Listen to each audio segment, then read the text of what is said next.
Welcome to the hottest movie review on the internet today, the A-List Review. I'm your host, the Game Changer, Wes Troop, and it's time to go back to the theater.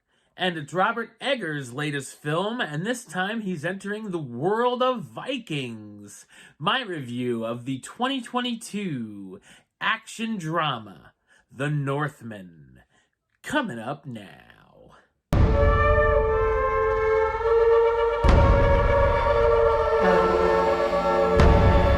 In the year 895, King Arvindil has returned to his kingdom after a conquest and reunites with his wife Gudrun and son Amaleth. Soon after, the king is ambushed and murdered by a group led by the king's brother, Fjolnir. Fjolnir takes the throne and Gudrun as his wife, and while thought to be dead, Amaleth survives and escapes by boat, vowing to save his mother and kill his uncle. Amaleth is found by a group of Vikings and raised to be a berserker.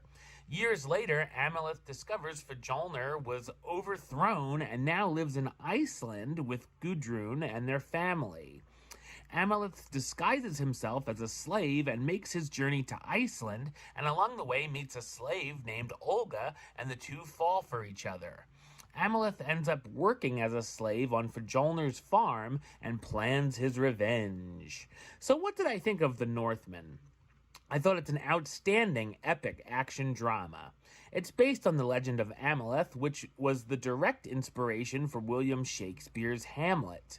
It's directed by Robert Eggers, best known for directing the films The Witch and The Lighthouse.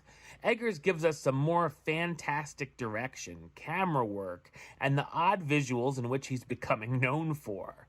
The cinematography is spectacular, showcasing beautiful landscapes, haunting images, and stellar close-ups. The atmosphere is wonderfully grim as well. The action sequences are exciting and pack in some brutal moments, such as the group of berserkers conquering a village and a rousing game of the ancient sport Nautilicur. This is a film with tons of violence, blood, gore, decapitations, guts, deaths that can range to entertaining and have you laughing at a demise one moment and then cringing or giving you an uncomfortable feeling for the next. The story is pretty simpler and familiar to those who know Hamlet or, in turn, The Lion King, but this definitely has its own interesting spin and version to tell. There's also a surprising twist and turns along the way that definitely make things more unpredictable. The Northman also deals with supernatural elements, prophets and prophecies, and Norse mythology, giving us some odd and unexpected moments, like the spiritual ceremony Amaleth goes through as a boy. The setup goes rather quick, which works, and then the pacing slows down a bit midway, but never got boring, as Amaleth once waits for the right moment to strike and starts targeting certain people in the community, trolling his uncle. The relationship between Amaleth and Olga is pretty compelling, when it certainly could have come off as cheesy. The film's score is awesome as well.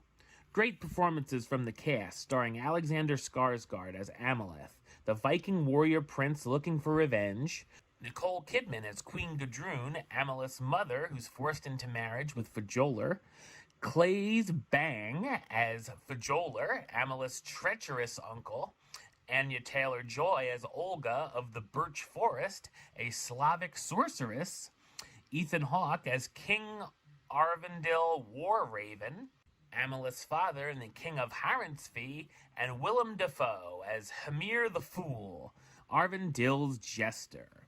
The Northman is violent, gripping, and certainly one of the best visual experiences that I've seen in a long time. Get that drum roll ready, because number-wise, I'm going to give it a 10 out of 10, which gives it the A-list rating of A-list approved. That's right, it gets the A-list seal of approval. Alright, well that's the show. I'll be back with another review very soon. But until then, don't forget to subscribe right here on YouTube. youtube.com/westside515.